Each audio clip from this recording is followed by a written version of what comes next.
Bonjour, bonsoir, mesdames et messieurs, selon l'heure à laquelle vous me suivez ou que vous soyez, bienvenue dans ce spécial Affaire du Beach. L'affaire du Beach, comme vous le savez, est une affaire à rebondissement. Aujourd'hui, 18 mars 2020, dans le cadre, bien entendu, d'une série de témoignages citoyens sur les crimes de masse, les crimes contre l'humanité, les crimes d'assassinat commis en République du Congo, je me suis proposé de vous présenter le témoignage d'un jeune Congolais rescapé des massacres du Beach. Il vit actuellement en Suède, mais il a pensé donner sa version des faits parce qu'il estime que les auteurs de ces crimes ne doivent pas continuer à circuler librement dans le monde, ils doivent plutôt répondre de leurs actes.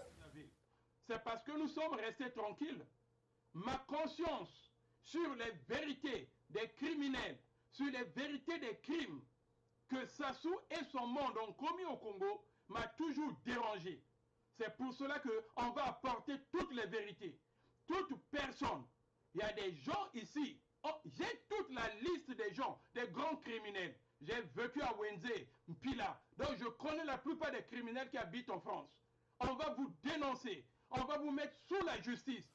Conscient que cette affaire semble être étouffée depuis 2005, d'abord par un pseudo-procès qui avait été organisé à Brazzaville où aucun responsable n'avait été condamné, relancé en France, c'est la même chose, la procédure demeure pendante. Et Jean-Claude Bissila estime qu'il y a des pesanteurs qui empêchent ce procès, qui empêchent la manifestation de la vérité. Alors, je m'engage à compter d'aujourd'hui que la justice soit faite. C'est pour ça que je vous ai donné les noms. Mwenze Kongolo, l'ex-ministre de la Défense du temps de Kabila. Madame Marie-Louise Djetam, la chargée de la protection des Nations Unies. Elle est camerounaise, elle est au Cameroun. Madame Marquez Isabelle, elle est là en Espagne, elle a arrêté avec les Nations Unies, c'est parce qu'elle est devenue riche. Monsieur Patrick Spinol, comme témoin, c'est le représentant des Nations Unies en Algérie maintenant. Madame Nzé, celle de la Croix-Rouge, l'attaché militaire du Congo à Kinshasa. Feignon est mort, on l'a tué, mais Feignon, on a eu la réunion à l'hôtel intercontinental lorsqu'il voulait que je puisse repartir au Congo. On rappelle sur l'affaire du Beach, Denis Sassou Nguesso revient au pouvoir en République du Congo, à ne pas confondre avec la République démocratique du Congo ou Congo-Kinshasa, en 1997 après un coup d'État sanglant qui a fait entre 400 000 et 800 000 morts. Denis Sassou Nguesso signe les accords avec la République démocratique du Congo et le Haut Commissariat des Nations Unies pour les réfugiés concernant le retour des milliers de familles qui avaient fui les hostilités vers Kinshasa, ce qu'il percevait d'ailleurs comme une menace pour son régime. J'étais à Kinshasa, j'avais fui le Congo, je suis passé par Kinshasa. Voilà comment les premiers retours des familles auront lieu par la traversée du Bichongo-Bila sous le contrôle du Haut Commissariat des Nations Unies pour les réfugiés de l'OACR, donc vers Brazzaville.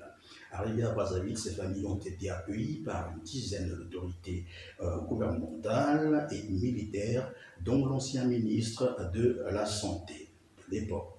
Malheureusement, sur place à Brazzaville, un groupe de soldats procède par un tri. Donc les jeunes, les hommes valides sont mis à côté, ensuite acheminés vers les destinations inconnues et de là, on ne les reverra plus. D'autres, selon certaines sources, ont été entassés dans les conteneurs 45 pieds, soudés, puis jetés dans le fleuve. 1999, Brazzaville. La guerre civile est finie. Les réfugiés retournent au pays. Les milices de Sassou Nguesso, président du Congo, les accueillent et font le tri. 350 personnes sont conduites au palais présidentiel. Nul ne les reverra. Vers le CG Agostino Neto, là où il y a l'eau, c'est là où on partait jeter beaucoup de corps, qu'on enterrait beaucoup de corps. Mais ces criminels-là sont ici à Paris. Je les connais, je connais leur nom. Cet homme qui a choisi pour sa sécurité de garder l'anonymat est l'un des rescapés. Ce jour du 14 mai 1999, au Beach, le port fluvial de Brazzaville, il est parqué avec des dizaines d'autres réfugiés par des soldats de la garde présidentielle. Depuis le Beach, il nous disait on va vous tuer. On va vous tuer. ils se sont mis à discuter. Que non, maintenant c'est notre tour, maintenant c'est notre tour. Et leur chef dira, mais pourquoi vous discutez? Chacun aura sa part. Donc du coup, dès qu'il a dit chacun aura sa part, les rafales ont retenti. La flamme de cet homme vise directement le président congolais Sassou Nguesso et son chef des armées, selon lui, les commanditaires du massacre. Une plainte recevable en France car l'un des auteurs présumés, le général Dabira, se trouvait ici dans sa résidence de la banlieue parisienne au moment du dépôt de la plainte en décembre 2001. Officiellement, 353 jeunes, apprend-on, vont disparaître dans ces opérations coordonnées par le général Hilaire Moko, neveu du président Denis Sassou Nguesso. Mais Jean-Claude Bissila estime que ce chiffre a été biaisé, qu'il y a eu bien plus que cela. Les disparus de Beach a dépassé 10 000. C'est parce qu'il y a eu plus de 15 vagues de fin 97 jusqu'en 2002. Et c'est un crime contre l'humanité. Ceux qui ont tué les gens sont ici en France. L'affaire fait grand bruit. Les familles regroupées en association des victimes porteront plainte contre l'État congolais. L'affaire est rapidement étouffée et enterrée.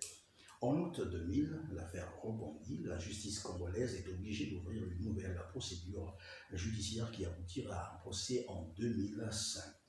L'État congolais est reconnu coupable de la disparition de 85 personnes sans qu'aucun prévenu ne soit condamné. Il convient de rappeler qu'au cours de ce procès, certains prévenus ont même cité le nom de Denis Sassou Nguesso comme étant l'instigateur principal de ce massacre collectif. Il n'y a pas eu de massacre de population au beach de Brazzaville, je le redis.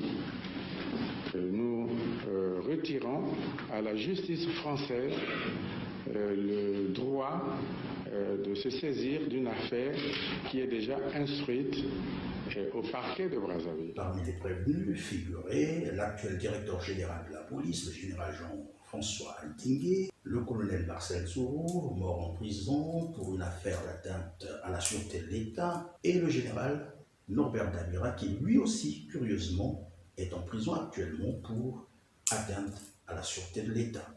Les parents des victimes non contents du déroulement du procès à Brazzaville vont relancer les hostilités au niveau de la France. Une nouvelle information judiciaire sera ouverte, mais depuis là, c'est resté sans suite. Ces opposants congolais savourent leur victoire. La Cour de cassation vient de valider la procédure judiciaire ouverte en France sur les disparus du Beach. 2 ans que les défenseurs des droits de l'homme attendaient cette décision. Après des années d'épreuves, on a enfin une décision favorable et je crois qu'on n'a peut-être pas gagné la guerre, comme l'on dit, mais on a gagné une bataille vraiment importante. C'est l'une des raisons qui a poussé Jean-Claude Bissila à rendre témoignage de son expérience amère sur l'affaire du Beach et voir la possibilité de se constituer partie civile, mais dans un espace neutre, dans un tribunal indépendant.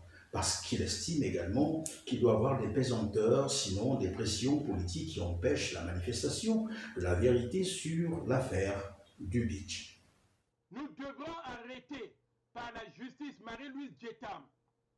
Il doit avoir un mandat d'arrêt international de l'Interpol ou de la justice internationale contre Marie-Louise Djetam, contre Isabelle Marquez. Nous avons des témoins comme Patrick Spinoy. Il y a Madame Peggy, elle travaille toujours aux Nations Unies à Kinshasa. L'ancien ministre de la Sécurité de Kabila, Mwenze Kongolo. Tous, ils ont reçu de l'argent pour pousser aux Congolais de repartir. C'est parce qu'ils intimidaient les Congolais à Kinshasa. Je vous dis, c'est parce que j'étais là. Ils intimidaient les Congolais. Si vous ne repartez pas à Brazzaville, vous n'aurez pas la protection. Qu'il y a eu un protocole d'accord de sécurité commune entre le Congo-Brazzaville et la RDC. Donc, il y a dans ce protocole d'accord, il y a la protection des réfugiés. C'est ce qu'ils ont trompé la plupart des gens. Et les gens qui sont partis, dès qu'ils arrivaient au port, au beach Ngobila, ils étaient reçus par Madame Nzé. Je vous le dis bien, ils étaient reçus par Madame Nzé, qui était la directrice de la Croix-Rouge.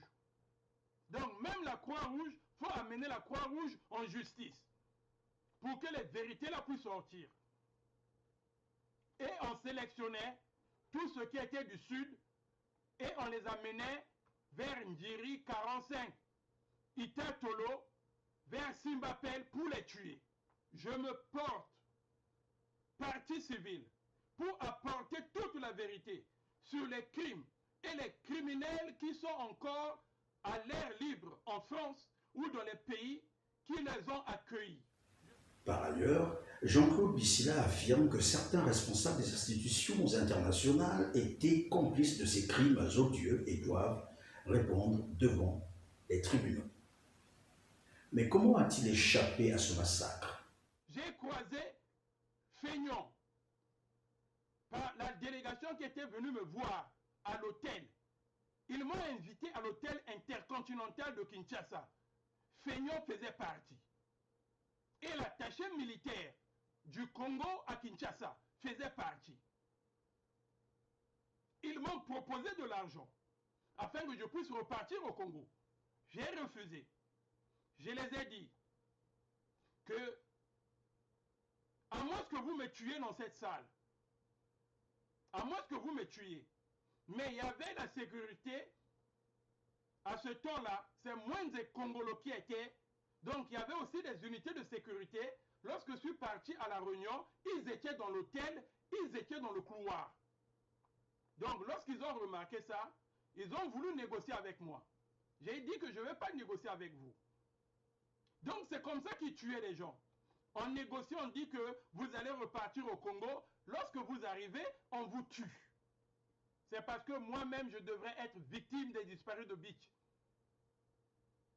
Je me suis confronté avec Marie-Louise Djetam dans son bureau, de dire que je connais tout ce que vous êtes en train de faire. Mais ça ne va pas m'arriver.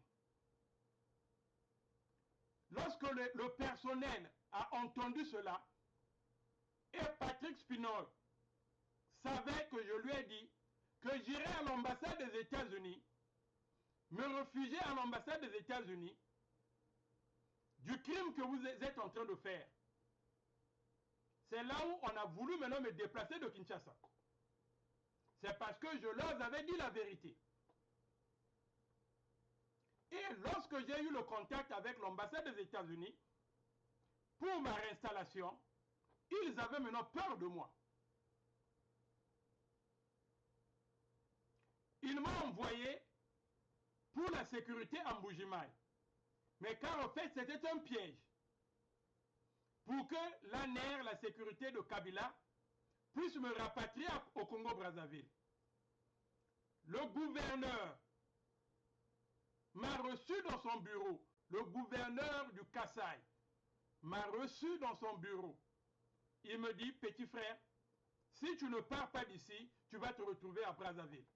Ainsi, Jean-Claude Bissila promet témoigner à visage découvert contre les complices de ce génocide à huis clos. Il s'insurge d'ailleurs contre la passivité de certaines institutions internationales de défense des droits de l'homme qui pourtant avaient des représentants sur place. C'est le cas du Haut Commissariat des Nations Unies pour les réfugiés, le HCR, et la Croix-Rouge, qui avaient pourtant des représentants sur place et qui semblaient savoir ce qui s'y passait, mais qui n'ont rien fait pour arrêter ce massacre. Au niveau de Brazzaville, il y avait Madame Nzé, la femme du ministre Nzé, qui était la directrice de la Croix-Rouge, qui recevait les réfugiés qui quittaient Kinshasa. C'est elle qui les recevait. Et les amenait pour les trier. Ce qu'on faisait, lorsque vous arrivez au beach Ngobila de Brazzaville, on vous scinde par groupe, par rapport à votre ethnie. Si tu es Bakongo, on te met ailleurs.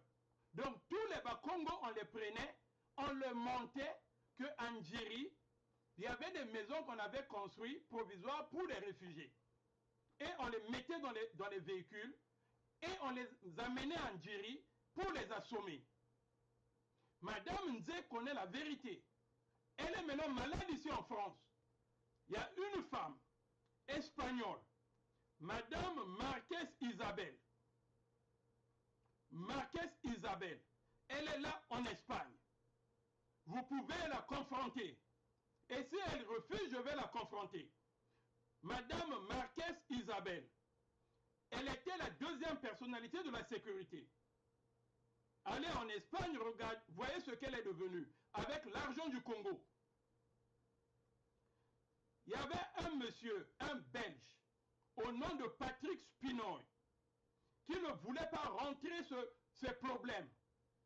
J'ai discuté personnellement avec Patrick Spinoy, de lui dire, tu sais la vérité de ce qui se passe. Il dit, ne m'engagez pas. Monsieur Patrick Spinoy, c'est le représentant des Nations Unies en Algérie. Je serai devant la justice pour confronter tous ces gens-là. Marie-Louise Djetam, je serai devant la justice pour confronter Madame Isabelle Marquez. Je serai devant pour confronter cet ancien colonel qui était l'attaché militaire de l'ambassade du Congo.